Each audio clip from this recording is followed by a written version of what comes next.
James, I reckon, and I don't know for a fact, is a wood. But James, would you like to tell me what you actually are? Because we've got the charts up, so we know. Daymaster, okay, year animal. And it's like if you had a pendant, that would be the two things that you would have. That's your identity in its simplest format. So James, who you've never met, but you probably feel like you know really well, is a...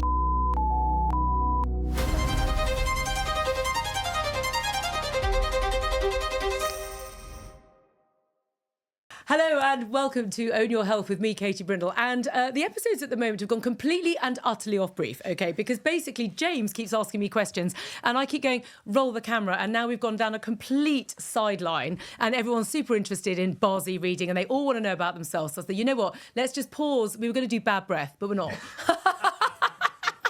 We were going to do bad breath, but we've decided that James wants to talk all about himself. So that's what we're going to do instead. Because actually, Own Your Health by Katie Brindle, I think needs to be Own Your Health by James Carpenter, because it's all about him and his friends and family. But anyway, so I've just talked in the last episode all about daymasters and spiritual lessons and can you change a daymaster and what do you do about it? And I've just explained all of that in the previous episode. So that has now, of course, immediately ensued to, well, hang on a minute, how do I find out about what my daymaster is and what can you tell me about myself, which is what James now wants to know.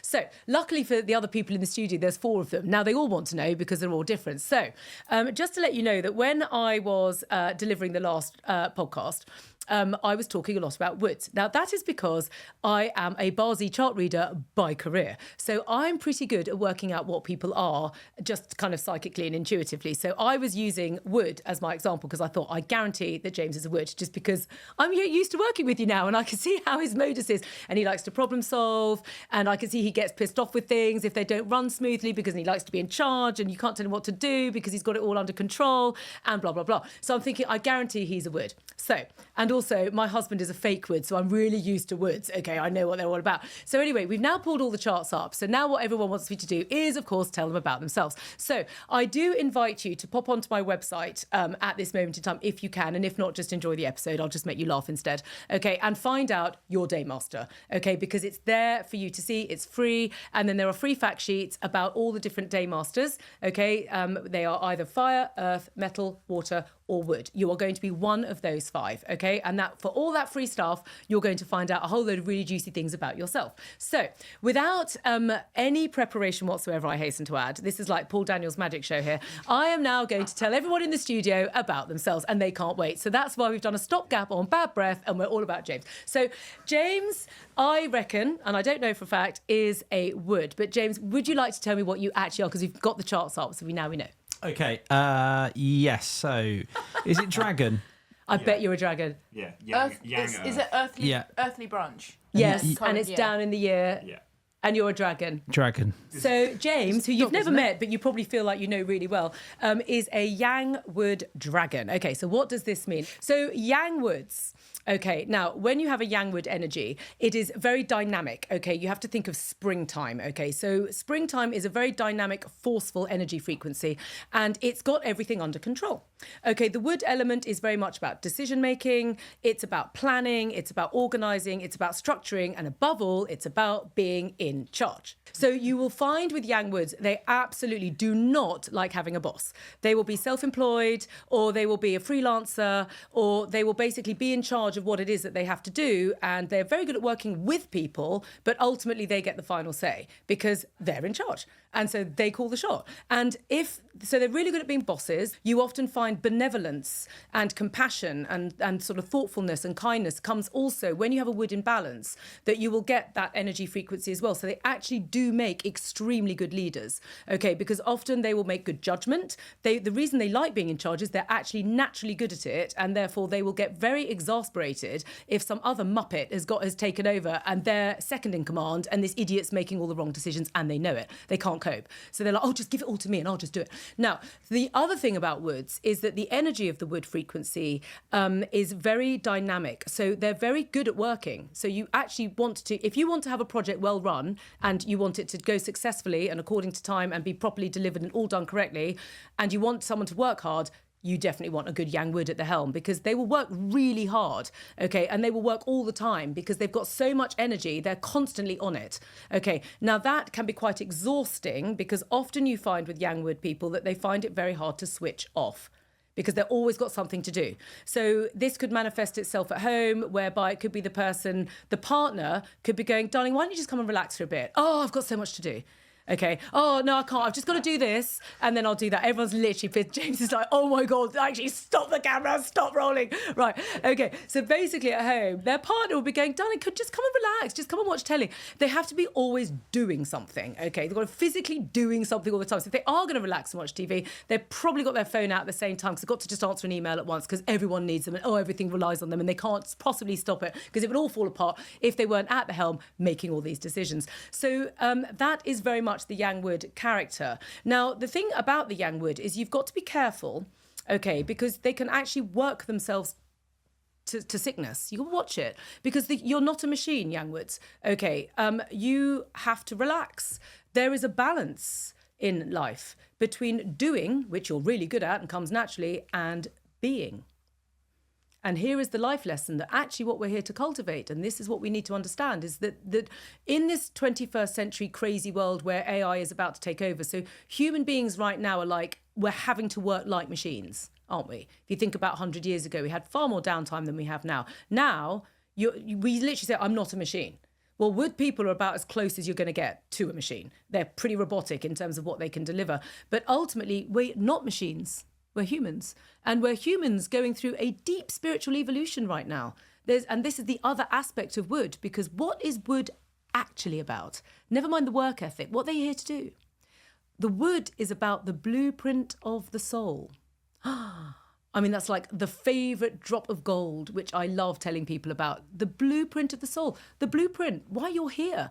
What is the point? When you take your last breath, Woods, and you look back over, and you're about to take your last breath, go there now, we're all going to have one, your last breath, and you look back, are you going to look back on your life and go, oh, I'm so glad I was that productive? Okay, nothing wrong with being productive, but what is it that you want to produce? What is that? What does your soul actually crave? Is it just busy doing nothing? Is it busy being busy? Is it being busy being productive? Or is it actually busy, and this is where we really go to the high virtue of the wood, which is the hero, which is saving the world. So one area of owning your health, which in my opinion is a complete minefield, is the supplement market. There are so many brands of supplements out there. We know they're good for us, but it's like, oh my God, where do we start? Who do we go to?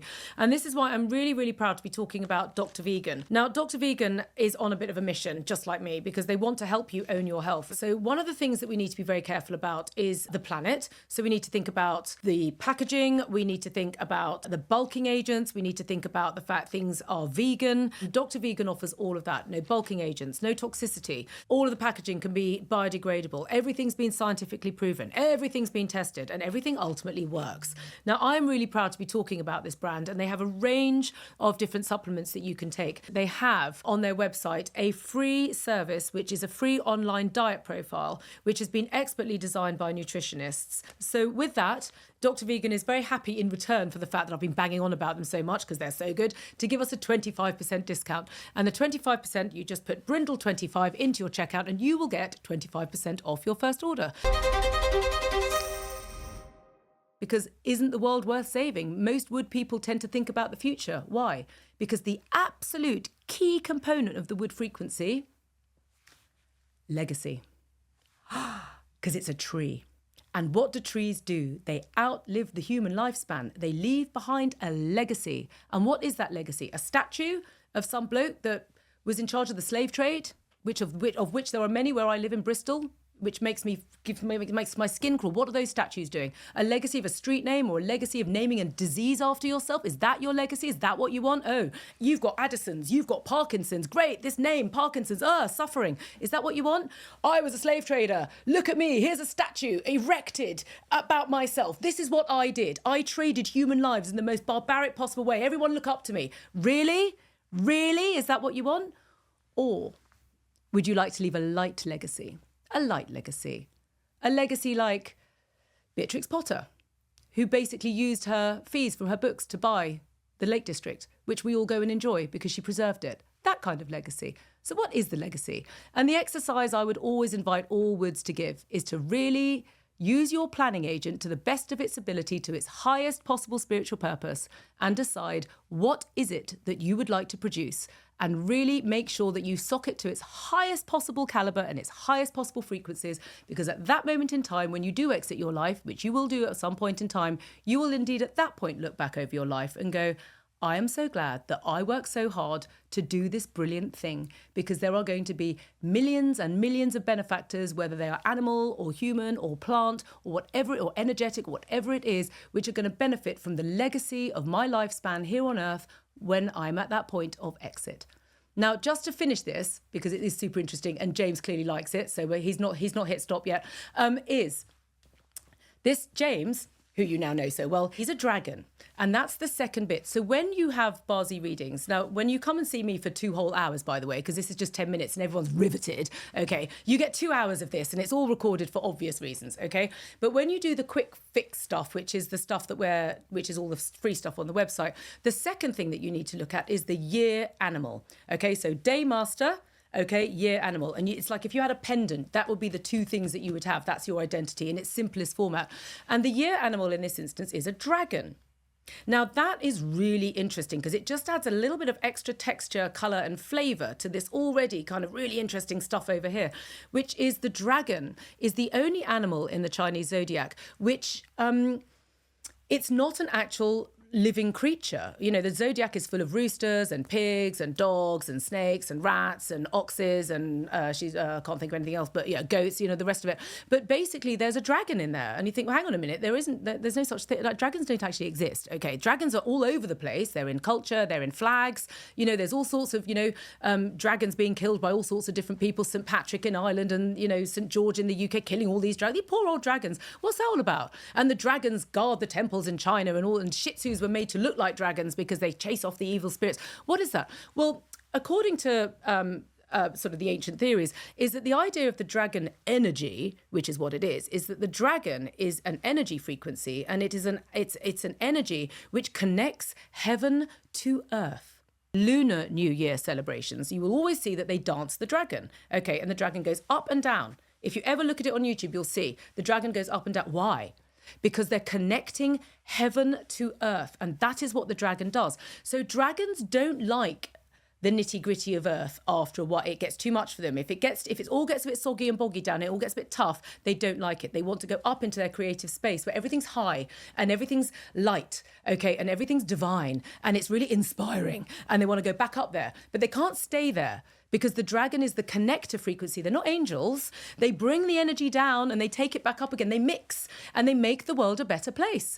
And they need to be inspired. So what you've got here is of somebody who absolutely has to be inspired. You cannot possibly just make podcasts for Coca-Cola, she says, naming and shaming. You just couldn't. You might have done it once upon a time, but you just couldn't do it for too long. Your heart wouldn't be in it. Eventually you're like, it's killing me. I can't do this. I'd rather work for free. I can't cope. I can't do it. I can't sell my soul. They cannot sell their souls. So what's going to inspire them more than anything else is something high, something exciting, something like Own Your Health with Katie Brindle, because that's going to be really interesting stuff. Because it's going to go, oh God, this is so great, it's so fascinating. And the dragon's going to go, oh yes, okay? And it's going to feed into that kind of wood kind of energy frequency, where that wood is going to go, and let me take all this creative energy and implement it into a plan and a structure, and I've got to be in charge of it because no one else is going to do it right. And there's the legacy. And it doesn't just have to be Own Your Health with Katie Brindle. It can be any inspiring podcast that will come out of this agency that, of course, he's created because he has to be at the helm of it, because he can't possibly work for anyone else. But that is a very quick 15-minute for free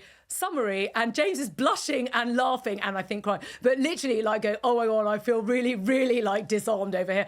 And so I think we might leave this episode here, and that was basically what a wood dragon would give you. So hopefully you found that interesting. Do please rate and review James's BaZi on Apple Podcasts, and do please follow me on Spotify, and please do leave your comments on TikTok, Instagram and YouTube, and I will come up with some more of these BaZis in another episode.